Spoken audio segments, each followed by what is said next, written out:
Bicho, que negócio inacreditável foi isso que a gente viu nessa final de Carioca, bicho. Que coisa maluca, que lambança foi essa, cara? Bicho, parece que teve uma conversa da arbitragem do Fluminense falando o seguinte. Fluminense, seguinte, ó. Chorou pra cacete no primeiro jogo, né? Notinha oficial, choro na coletiva, né? Vamos fazer o seguinte, esse jogo que eu vou roubar vai ser teu, esse jogo. Vou operar o Flamengo, mas tu te vira pra fazer os gols. Parece que teve um negócio assim. Porque, bicho, a forma que o VAR levou esse jogo do Flamengo, bicho, tanto na omissão, porque teve dos dois jeitos, o VAR omisso, né, porque ele não chamou naquela expulsão que deveria ter uma expulsão numa falta do De La Cruz, aquele carrinho criminoso, e um VAR intervencionista anulando aquele gol do Plata com aquele lance do Juninho. Mas assim, vamos deixar pra gente falar um pouco depois da arbitragem, até porque se a gente fala muito de arbitragem, acontece o que o próprio Felipe Luiz falou, né, que a gente acaba tirando um pouco do brilho do jogo, né, os méritos que a gente teve, enfim. Então, eu acho que tem muita coisa pra gente exaltar desse jogo, por sinal, muita coisa mesmo. Eu acho que esse jogo foi muito melhor do que o nosso primeiro, muito melhor do que o nosso primeiro jogo, né? Eu até achei engraçado porque parece que o Mano Menezes ele inverteu a estratégia dele, né? O que eu achei que o Mano Menezes ia fazer no primeiro jogo, ele fez no segundo. O que eu achei que ele ia fazer no segundo, ele fez no primeiro, né? Parece que deu uma invertida na lógica, mas eu acho também é muito por conta da estratégia e do planejamento do Felipe Luiz, né? Porque assim, uma coisa que eu não sou um cara craque em tática, eu não sou um falso 9 da vida, tá? Mas para mim dá a impressão de que além do Felipe Luiz buscar a imposição do seu jogo, né? Porque a gente vê, igual eu acho que eu vi no Charla Podcast o pessoal falando, cara, se tu cobre o rosto do jogador, tira a camisa, tu sabe que é o Flamengo jogando. Tu sabe que é o Flamengo ali jogando. Tem um estilo de jogo já próprio, né? Com o Felipe Luiz, já tem a cara do Felipe Luiz. Mas além dele impor o jogo, dá a impressão que o Felipe Luiz ele vai também para, vai para desarmar o adversário, tirar as armas realmente do adversário. Dá essa impressão, né? E assim, uma sensação muito boa que o Felipe Luiz passa pra gente não é a de certeza de bons resultados, não é a de certeza que a gente vai ganhar todo o jogo, mas é a certeza que o time vai preparado para aquele jogo, sabe? É a certeza de que nós erramos no primeiro alguma coisa, no segundo vai estar corrigido. Nós erramos alguma coisa aqui, ou nós fizemos alguma coisa que não deu certo aqui, no segundo a gente vai estar ajustado. Dá essa impressão. E eu acho que, por exemplo, no primeiro jogo, o Flamengo entrou em alguns momentos, que inclusive deu as melhores chances para o Fluminense, quando a gente entrou nessa trocação franca. Quando a gente deu a gente buscando os espaços que o Fluminense dava, na velocidade, de forma mais afobada, a gente acabava dando os espaços para eles. Eu acho que nesse jogo aqui, a gente percebe isso até pela postura do time, né? O De La Cruz e o Pulgar foram destaques da partida justamente por botar a bola embaixo do braço, controlar o ritmo da partida. A gente percebe que o Felipe Luiz falou o seguinte, olha, a gente não precisa entrar nessa trocação para pegar os espaços deles. Se a gente jogar na calma, se a gente jogar pegando a bola pra gente e distribuindo ela direitinho como tem que ser, a gente vai fazer esses espaços aparecerem. A gente não precisava ter feito aquela trocação igual foi do último jogo. Então eu acho que, assim, eu tô falando sem aquele conhecimento de tática, mas assim, é a impressão que dá. É a impressão que dá que o Felipe Luiz vai o seguinte, olha, vamos impor nosso jogo, mas também o Fluminense não vai ter as oportunidades porque eu vou tirar dele as oportunidades. Isso aqui eu acho fantástico, é uma coisa que a gente não tinha desde 2019. A gente até tinha alguns técnicos que conseguiam impor o seu jogo, o Renato Gaúcho, por exemplo, né? A gente tinha alguns técnicos que preparavam o jogo preparavam a estratégia para um jogo específico, como o Dorival, como o Rogério Ceni, mas a gente não tinha um técnico que fazia as duas coisas. E isso eu acho fantástico no Felipe Luiz, fantástico. Vou fazer um vídeo falando só sobre o filipismo, né? Porque assim, muita gente fica falando, é o oba-oba do filipismo e tal, tudo mais. Cara, 27 jogos, tu já sabe que o técnico não vai render. 27 jogos, tu sabe que o técnico não vai longe, tu já tá insatisfeito com o teu time. E 27 jogos que tem nesse meio aí, Copa do Brasil, decisões da Copa do Brasil, Tem nesse meio reta final de Libertadores já de Brasileiro. Tem nesse meio tempo aí final da Supercopa contra o Botafogo numa boa fase. Naquele momento talvez não estivesse, mas era campeão. E tem o Carioca inteiro com 7 clássicos. Então, se esses 27 jogos não forem uma boa amostra do que o Felipe Luiz é, eu não sei mais o que é.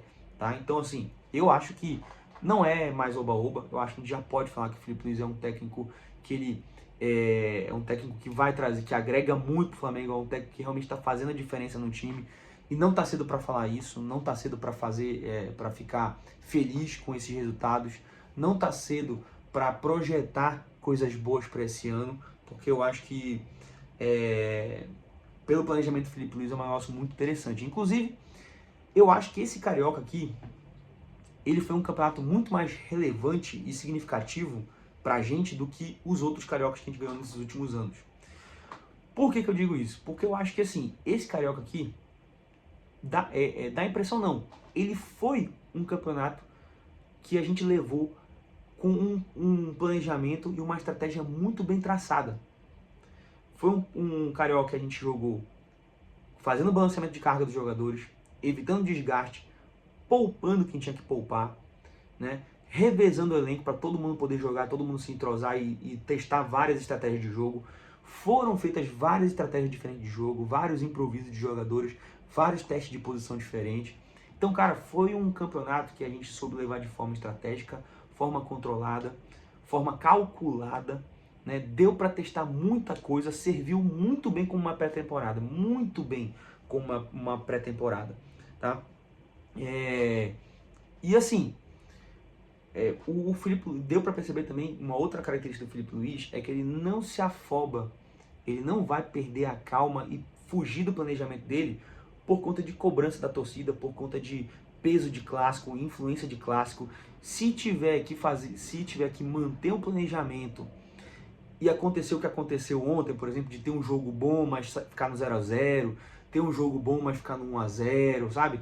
Se ele tiver que fazer esse tipo de jogo, se ele tiver que fazer esse tipo de coisa, mas para se manter no planejamento, ele vai fazer. Então eu acho isso fantástico. É um cara fiel ao que tá traçado. Muitas vezes a gente viu isso nos últimos anos, o Tite gastando o elenco todinho no Carioca para poder fazer um campeonato que eu acho que para mim não tem campeonato irrelevante, já falei isso aqui em outro vídeo. Mas assim, que o cara tem que levar isso mais na manha. Isso é um campeonato que não dá premiação, é um campeonato que não abre as portas para muita coisa. É um campeonato que se ganha, beleza, se perde é vexame. Então assim, é um campeonato que você tem que tomar com muito cuidado, não tem por que ficar se desgastando à toa por causa disso, tá? Não é um campeonato que vai chegar no final do ano e vai falar, opa, beleza, salvamos a temporada, ganhamos um Carioca. Não vai acontecer isso. Então, esse Carioca eu achei muito interessante, muito relevante, porque foi um Carioca pensado, planejado, que o Flamengo conseguiu ganhar realmente com uma estratégia muito bem definida. E isso eu achei fantástico. Agora, falando mais sobre o jogo e exaltando alguns nomes da partida, eu acho, assim, não dá pra falar de todo mundo, porque senão esse vídeo aqui vai ter 1h30 de vídeo, né? Mas, assim, todo mundo pra mim jogou bem, no final das contas. Não tem um cara que destoou, né? Não teve um cara que destoou. Eu acho que o Michael até tava fazendo, ele entrou meio desconectado do jogo, sabe? Errou uns dribles aí que não podia errar, mas compensou depois fazendo aquele bom posicionamento para fazer o gol, que depois foi anulado. Então, assim, no final das contas, eu acho que todo mundo jogou bem. Mas tem uns nomes aqui que eu acho interessante ressaltar, não só do jogo, mas do campeonato, né? Do campeonato, logo de cara eu quero ressaltar o Plata. Eu acho que o Plata e o Gerson, eles foram nossos melhores jogadores aí do campeonato. E o Wesley também dá pra botar. Wesley, Gerson, Plata, Léo Ortiz e o Pulgar, acho que dá pra colocar aí, que foram os melhores jogadores do campeonato. O Bruno Henrique também. Pronto, daqui a pouco vai o time inteiro, né, melhor jogador do campeonato. Mas eu acho que dá pra botar esses 6 caras aí, mais ou menos, pra melhores jogadores do campeonato. Porque foram caras aí fora do normal, realmente, tá? Eu acho que, assim, o pessoal pega muito no pé do Plata. Ah, porque o Plata não faz, erra essa finalização, erra esse domínio aqui e tudo mais. Cara, o Plata jogou esses últimos jogos aí de semifinal até a final improvisado, cara. De lado trocado, ou jogando em posição de centroavante improvisado para substituir o improvisado, que já era o Bruno Henrique, né? Então, assim, mesmo assim, era um cara que participava, era um cara que estava lá fazendo jogadas objetivas que levavam a um resultado específico, tá? Não era um cara que estava ali fazendo jogadas boas de forma culposa, né? Sem a intenção de fazer jogada boa. Não, ele estava lá de forma bem pensada, seguindo a estratégia que foi traçada para ele, tá? E a gente percebe claramente quando o Plata, por exemplo, vai para a posição dele normal, que o cara tem vamos dizer assim, um jeito diferente, meu amigo. O cara, ele é diferenciado, porque essa bola do Juninho que ele fez, a jogada inteira do Juninho foi fantástica, né? A gente já vai falar sobre isso. Mas o Plata acompanhou o lance certinho, na posição certa, deu espaço para o Juninho, também deixou a marcação ali em dúvida se dava o bote nele ou se protegeu o gol, né? Fez o posicionamento certo, pegou de primeiro num tapa a la Rivaldo, aquele tapa de primeiro no cantinho para matar o goleiro. E o Fábio já vinha fazendo uns bons milagres nessa série, nesse campeonato, né? Dar um tapa desse tirando do Fábio, cara, não é a coisa mais fácil do mundo, não. Então, assim, o Plata, pra mim, ele foi um dos caras que, assim, eu percebo que muita gente pega no pé dele, mas eu acho que é um cara que hoje ele tem realmente a função dele no Flamengo é crucial, tá? O Juninho, cara, eu achei o melhor jogo dele do campeonato no Flamengo até agora. Eu achei o melhor jogo do Juninho, apesar de não ter tido números, né, de assistência, porque foi anulado e tudo mais. Mas, cara, primeiro, aquela jogada do gol pra mim foi uma jogada de atacante sério, entendeu? Foi uma jogada que, putz, cara, quantas vezes a gente vê jogador de futebol numa jogada como essa, qualquer toquinho se joga, pede falta, pede amarelo, era final do jogo já, vai fazer cera. Quantas vezes? E o Juninho não, cara. O Juninho bateu no chão, voltou, né? Eu não tinha visto ainda, eu sei que o Juninho ele entra com muita vontade nos jogos, mas ele foi muito raçudo, cara. E eu achei isso aí fantástico. Fantástico. Eu até tinha criticado ele em alguns jogos, que ele tomava umas trombadas e caía. E eu tava já dando uma cornetada, falando que, pô, eu tô achando o Juninho meio sem raça. Mas essa jogada, cara, foi fantástica. Fantástica. Anular essa jogada foi um crime não só pro Carioca, não só pro Flamengo, contra o Flamengo, mas contra o futebol, cara.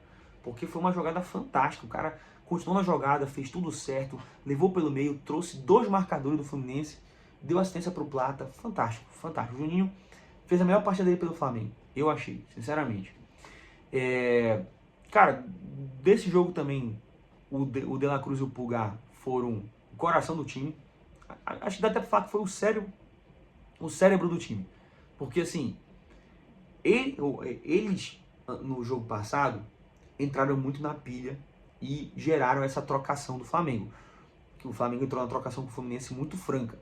E tudo bem, eles têm qualidade para poder dar esse espaço e entrar nessa trocação. Mas nesse jogo aqui, cara, quando a bola chegava para eles sabiam quando acelerar e sabiam quando trazer a bola de volta, sabe? Então, o ritmo do jogo, quem comandou foi os dois. Para mim foi isso. Para mim, quem comandou o ritmo do jogo, quem ditou essa partida foi o De La Cruz e o Pulgar. Que até um tempo atrás, com o Tite, por exemplo, eu achava que o De La Cruz e o Pulgar eles eram antagônicos, eles não conseguiam jogar juntos. Eu achava isso. Tá?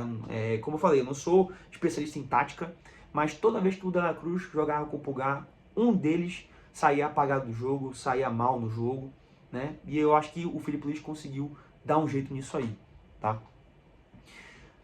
Bom, falar de todo o resto, a nossa defesa foi fantástica ontem, não deu chance. Então, assim, falar do Léo Ortiz, falar do Léo Pereira, do Wesley, do Alexandro, cara, o Alexandro voltou pro ritmo de jogo, ontem fez uma partida muito melhor. Mas, assim, de todo mundo da defesa, que foi muito bem ontem, eu queria também falar do Rossi. Cara, o Rossi, eu vejo muita gente cornetar o Rossi, falar que o Rossi não é um goleiro do nível do Flamengo, que ele destoa do time. E pra ser bem sincero, eu acho que o Rossi ele é o goleiro perfeito pra gente nesse momento, tá? Perfeito pra gente nesse momento. Eu não vou discutir se ele é o melhor goleiro do mundo para agarrar com as mãos, de reflexo, enfim, de saída de saída do gol e tudo mais. Não vou discutir isso, porque eu acho que ele realmente, por exemplo, o Fábio, eu acho que nesse sentido é até melhor que o Rossi. Vou dar esse mérito. Mas o Rossi também não é um goleiro zerado, tá? Não é um bagre lá, um cone lá não, tá? Mas o que acontece é o seguinte, se a gente tivesse qualquer outro goleiro desses no lugar do Rossi, a gente não ia ter, não ia ser tão fatal quanto a gente é hoje. Essa saída de bola não ia existir. Porque o Rossi, cara, ele ajuda muito também, como o De La Cruz e o Pulgar, nesse controle do ritmo da partida, né? Porque o Rossi, ele pega a bola, ele sabe jogar com os pés, sabe muito bem, eu acho que é um dos goleiros que mais joga com os pés na Série A. Talvez o melhor jogador com os pés na Série A. É um cara que ele não precisa se afobar para sair com a bola. Então ele atrai a zaga do Fluminense, atrai a zaga do time adversário. Quando ele atrai, ele percebe os espaços, seja na zaga ali para poder sair jogando, seja para fazer um lançamento. Ele tem essa visão de jogo, ele tem essa noção. Então, cara, ele é um cara fantástico. É como se ele estivesse jogando com um zagueiro a mais. Tá? Então, assim, o cara pode até reclamar, pode até dar essa cornetada no Rossi, mas eu acho que o Rossi é um cara que encaixa perfeitamente no Flamengo hoje. Perfeitamente. A gente poderia pegar alguns goleiros melhores, como o próprio Fábio, o Léo Jardim, vamos dar um exemplo de outro goleiro bom, o Ederson, né? Eu acho que é o Ederson do Atlético Mineiro. Poderia pegar esses caras que são goleiros aí muito bons, que fazem boas defesas, fazem bons jogos, mas, cara, a gente ia ficar com uma saída de bola muito comprometida. E a saída de bola do Flamengo hoje é uma arma fantástica para o esquema de jogo do Felipe Luiz. É um negócio, assim, fantástico. A gente já percebe a diferença quando bota o Matheus Cunha, que não é um cara zerado. Mas já a diferença do Matheus Cunha pro Rossi é gigantesca de saída de bola com os pés. Então, assim, a gente já percebe essa diferença. Imagina se tivesse um cara pior ainda como o Fábio. Por exemplo, o Fábio quase entrega um gol do Plata. Eu, inclusive, acho que não foi um erro do Plata. Eu acho que o Plata ele fez praticamente tudo certo. Talvez, se ele quisesse melhorar um pouquinho, eu tentaria essa bola de primeira. Depois que ele tirou do Fábio, já tentaria chutar pro gol. Não dá para ter uma noção de ângulo, né? Se ele estava muito sem ângulo ou não. Eu, pela pouca lembrança que eu tenho do lance, eu acho que tinha um ângulo para ele poder chutar, mas enfim. Eu acho que foi o mérito do Fábio, ele se recuperou na jogada. Até porque o pessoal que estava vindo, o Gerson e eu acho que o Arrascaeta, estavam muito longe, ia dar tempo dos zagueiros chegarem, então o Plata tinha que resolver lá mesmo. Mas, cara, se a gente tivesse um desses goleiros assim, no lugar do Rossi, a gente ia ter muito problema no esquema de jogo do Felipe Luiz. Muito problema, tá? Porque a gente ia tentar jogar numa saída, por exemplo, aquela saída de bola que a gente teve, que a gente botou o Fluminense ali na roda, tudo bem que a gente não conseguiu sair jogando até o final, né? Mas a gente conseguiu sair de lá na calma, cara. Tocando bola, botando os caras lá, abrindo os espaços que tinham descompactando o Fluminense no final das contas. Então, assim, cara, o pessoal corneta muito o Rossi, mas eu acho que o Rossi ele é um goleiro que encaixa perfeitamente. Perfeitamente. Tá? E se ele encaixar perfeitamente dessa forma, é bom porque a gente corre menos riscos, a gente se expõe menos a alguns riscos necessários. Tá? Porque a gente viu agora o Fábio fazendo essa lambança no meio do jogo. A gente viu no jogo, na semifinal do Paulista, o goleiro do São Paulo fazendo aquela lambança, dando um passe errado. Né? A gente vê isso acontecendo, o Neneca dando um monte de saída errada no Corinthians. Então a gente não corre esse risco com o Rossi. O Rossi, inclusive, fazendo uma jogada parecida com a do Fábio, deixou o Cano no chão. Né? No jogo anterior, deixou o Cano no chão, enquanto o Rossi fez uma lambança contra o Plata. Então isso aí é grotesco, cara. Eu acho que o Rossi, ele é um goleiro que cai no Flamengo com uma luva. Eu não tenho o que reclamar do Rossi. Eu, inclusive, gosto muito dele. É um goleiro muito experiente, um goleiro muito frio. Quando tem que fazer a cera, quando tem que valorizar o tempo de bola, ele valoriza. Então, eu acho que ele não está merecendo algumas críticas que o pessoal coloca. Eu acho que ele está sendo muito subestimado no Flamengo. Bom, pessoal, eu acho que assim, foi um Carioca, eu acho que isso tudo, esse planejamento, essa estratégia valorizou. Eu acho que é um campeonato, sim, que tem relevância, tem importância. Foram 7 clássicos. Qual é o outro campeonato que tem 7 clássicos assim? Não tem. né? Pelo menos não de forma garantida, né? Então aqui a gente teve 7 clássicos, né? Querendo ou não, podem estar em momentos ruins, mas são desses 3 rivais, 2 têm ganhado título de relevância nos últimos anos, então tem peso, tem bastante peso, tá? É um experimento, é uma boa pré-temporada sim. Eu acho que o Flamengo ganhou muito com esse Carioca em experiência, em organização, em planejamento, validou muita coisa. E vamos começar agora. Agora o negócio começa a pegar. Brasileiro, Libertadores, Copa do Brasil. Inclusive saiu hoje o sorteio da Libertadores. Vou fazer um vídeo sobre isso já já. Então vamos ficando por aqui, galera. Falou. Saudações rubro-negras.